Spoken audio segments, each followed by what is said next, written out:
And hello and welcome. My name is Martin, and today what we're going to be doing is we're going to be creating our moon for our exterior lighting for the environment that we've been working on. So what I've done is I've actually gone through and I found some assets for the moon. So there's going to be this stands for Unreal Asset, Unreal Asset, Unreal Asset, Unreal Asset, and basically these three right here, these are materials. We're going to put them into textures.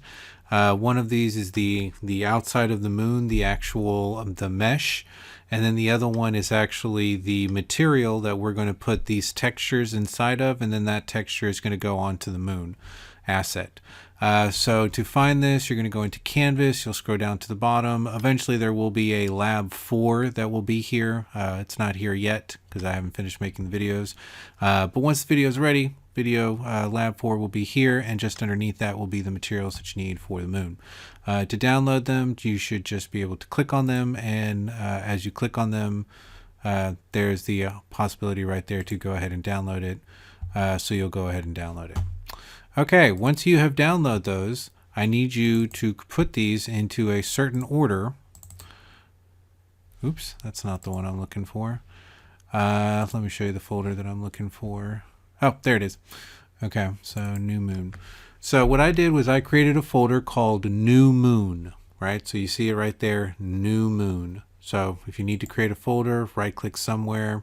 Also, by the way, what I'm doing with this is I am dropping this, just so that you know, I'm dropping this where I have my project that I've been working on. So project 1, project 2, project 3, where you've been working on those, the collective file for that, you're going to go into content.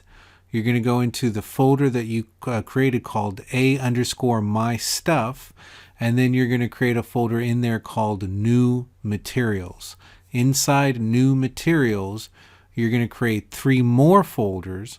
One's going to be called Materials, the other one's going to be called Meshes, and then the other one's going to be called Texture. Inside the Material folder, you're going to drop in the HE Moon, that stands for Horror Engine Moon. This actually came from Horror Engine Game. And the meshes, the mesh one is going to take the moon underscore Unreal asset. That's going to go in that one. And then the textures is going to take the moon underscore asset, the moon underscore normal, and the moon mask underscore a. Does that mean we have 2 moon assets? I wonder if that's the same file. Oh well, doesn't matter. Anyways, so you'll drop all those in there in the appropriate folders. Let me just double check in here and make sure that I've left that up there correctly. So one is HE. Let's go back.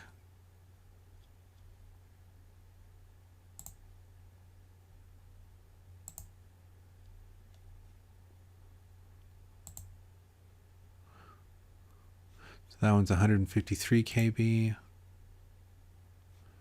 That one's 1.1, 1.4, and 90. So they are different files, unfortunately. Sorry about that. One of them does have, or 2 of them do have the same name. The one that is 1.4, 1.1, and 90 will go into one folder.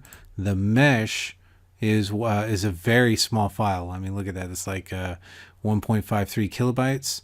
And then the material one would be 82 kilobytes, and that one is clearly labeled as HE, or the Horror Engine Moon. Okay, so now that we know which ones they are, then you can put them in the right folder, and you know what folder to put them in. Once you've placed them in that folder, they should show up in your content folder, right? So there's our content folder. There's A_my stuff. There's the folder we just created called moon_new. And if I click there, there's the 3 folders. There's the material, there's the mesh, and there's the textures that we're going to use. Okay, so obviously what we want to do is we want to take the mesh and put that out on the floor. So let's grab the mesh and put that out. We'll need to make it bigger, so let me go ahead and expand this and make it larger. And remember that we're going to be putting this up in the sky. And also, while you have it, If you go around it, you'll actually see where the areas of the lighter or the dark R. There we go. And what I want to do is I sort of want to rotate that down so then that way it's actually looking towards the game. So that way at least we get the side that's got the craters on it facing us. Okay, and I'm going to turn my camera speed up now just so I can zip around a little bit. And this is going to feel believable if the moon is either directly above you or if the moon is far off to one of the edges. Apparently what you don't want to do is you don't want to be able to walk underneath the moon. It sort of breaks a little bit the feeling of it. And then also the higher up the moon is, the less likely that the person's going to see it, or the player's going to see it when they're playing the game, because the moon at that point will be, you know, they'll always have to keep looking up to see it. So if you want the moon to be visible, you're going to have to put it closer to the edge of the horizon, so as the player looks straight out, they'll be able to see it. So let's go ahead and push play and see what this looks like, whether our moon is too big or too small. Might be behind the house. Where's the moon?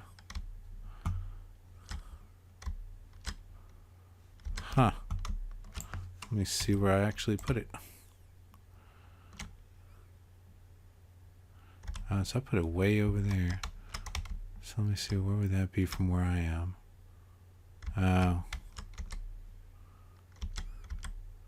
Maybe that's why I didn't see it, because that wasn't up high enough. So my whole thing about putting it right on the horizon was maybe a little too horizon. All right, let's see now. So there's the moon. That's nice.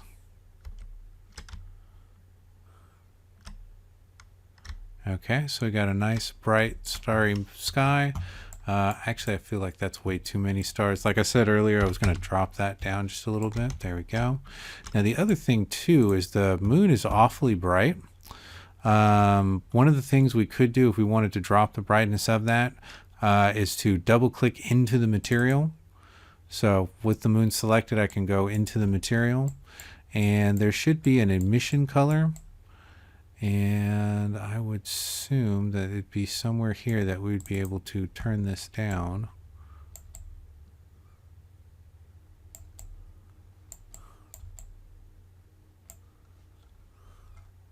You just pop that open all the way. Maybe this. Gonna hit apply, see what that's done.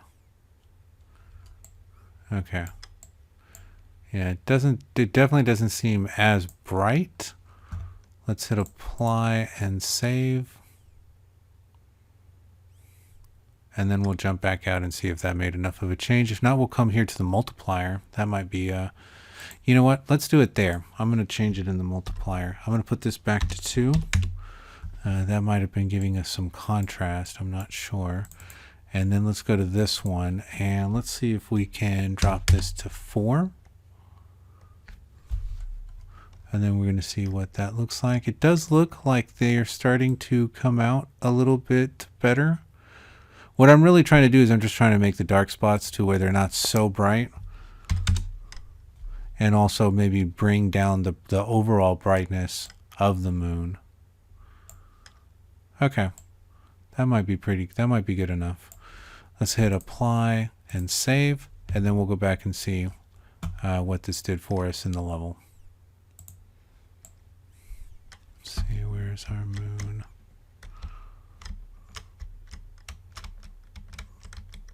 Yeah, that definitely toned it down quite a bit. Now the other thing that might also tone it down quite a bit too would be to make the moon itself larger and then put it further away. So I'm going to make that really big.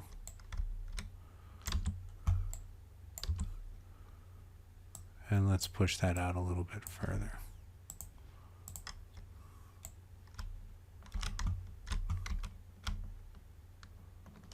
And I may have pushed it out too far to where we're no longer seeing it, at least not from my vantage point. Yep. So now we just got to move it up. Okay, let's push play again. That's why it's important to push play when you're doing things like this, just to see about where it's going to end up. Now that looks about the same, even though it's bigger and further away. Okay, very cool. So now we've got our moon up in the sky, which is justifying this amount of light that we're actually seeing. Okay, so now you got a moon. Hope you've enjoyed the video, and when we come back, we'll actually start working on the interior lighting, and we'll talk about the point light, the spotlight, and the rect light. Okay, so you guys have a wonderful day. Take care. Bye-bye.